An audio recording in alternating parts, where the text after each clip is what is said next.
Hi, my name is Jake Waxman. This documentary, My Family, Adoption and Me, revolves around the story of a family dating back to the early 1900s. The journey I am going to take you on will give you the ongoing history of a family that was not formed by blood relations, but instead came together through the only available circumstances, which was adoption.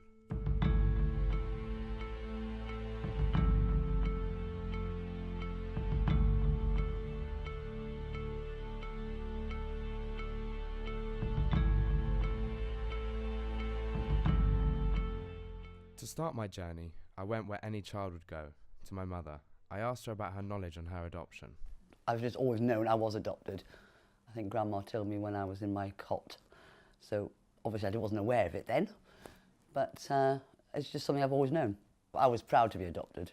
Yeah. I thought I was more special than not being adopted. Once I found out my mother's knowledge about her adoption, I then moved on to my grandma, as she is the one who adopted my mother. Originally, I was born in Newcastle-on-Tyne, and my name was Sylvia Galler. That was my father's name, Alfred Galler. Now, and that's going back a very, very long time. When I married Marek, I became Sylvia Waxman.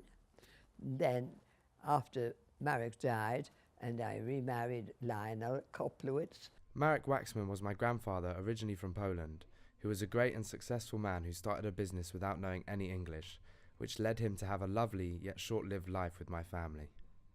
Well, obviously it was a very sad affair. I was only 16 at the time. Luckily I wasn't younger, so it made it a bit easier, but I love my father very much. He was very important to me. And it was very sad. Lionel Koplowitz is my grandmother's husband of 34 years and is a retired doctor. I'm born in Newcastle upon Tyne. I was a general medical practitioner in Newcastle from 1952 until 1987. Lionel Koplowitz was our family doctor back in Newcastle who had known Sylvia from a very young age.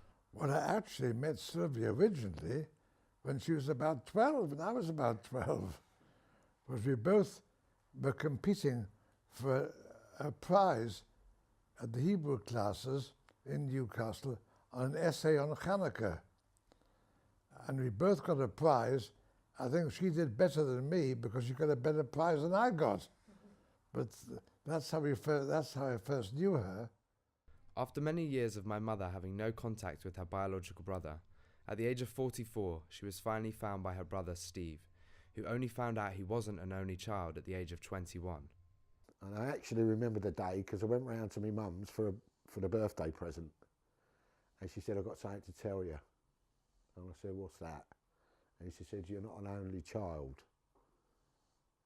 And I said, what do you mean, Mum? She said, "You've actually got a sister."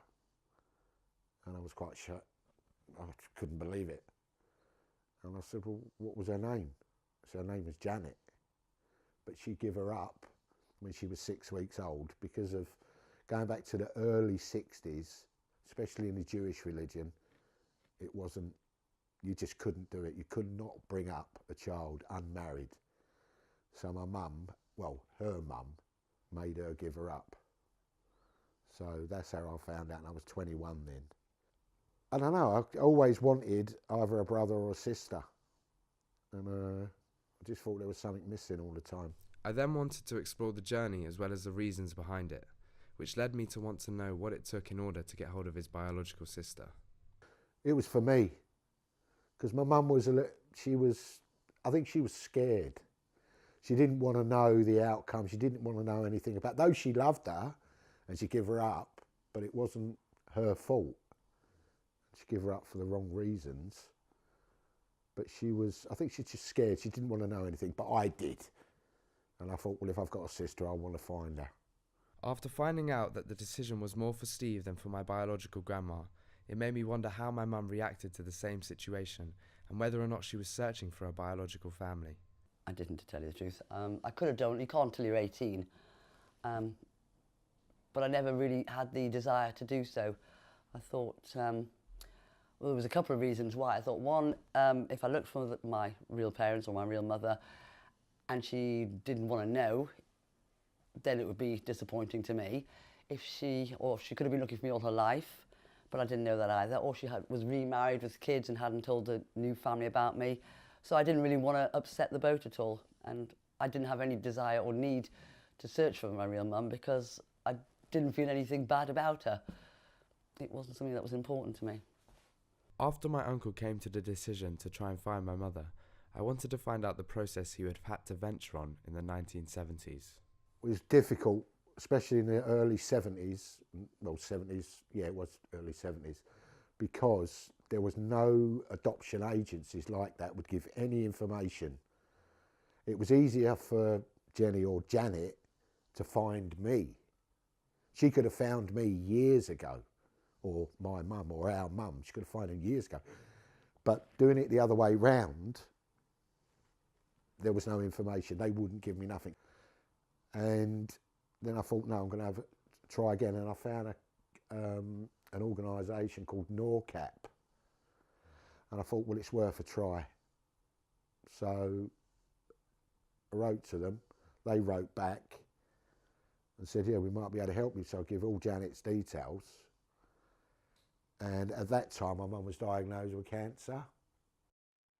And what I was trying to do was rush them so that I could find Jenny or Janet so that my mum could meet her before she died. But they waited too long. It was 6 months before I got any news about where she was, or they contacted her. By that time, my mum had died.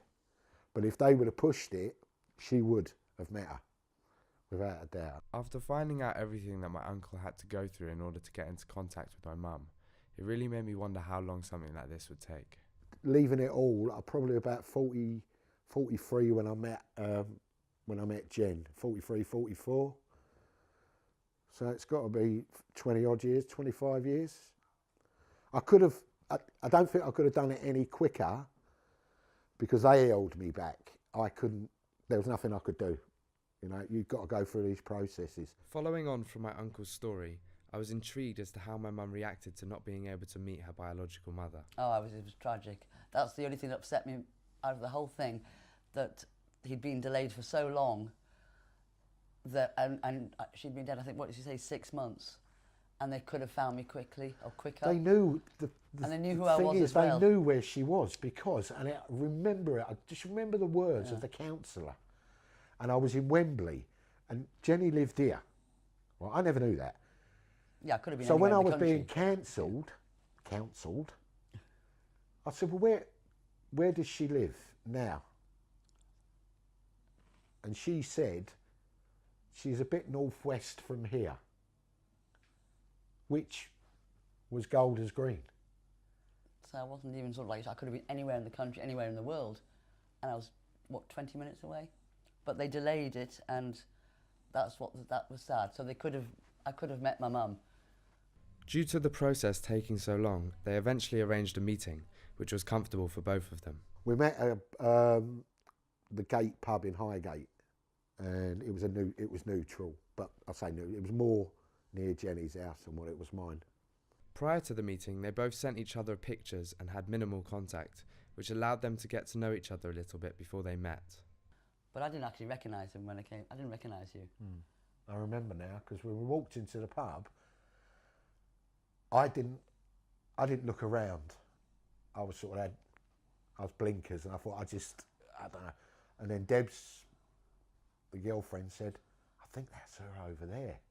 So, I don't know, I froze. And the next minute, Debs went over to Jenny and said, oh, I've got somebody for you, I think it's your brother's here. And then I looked round and there she was. And we just seemed to click. We got on okay, it was fine. You know, When he stopped shaking? Yeah.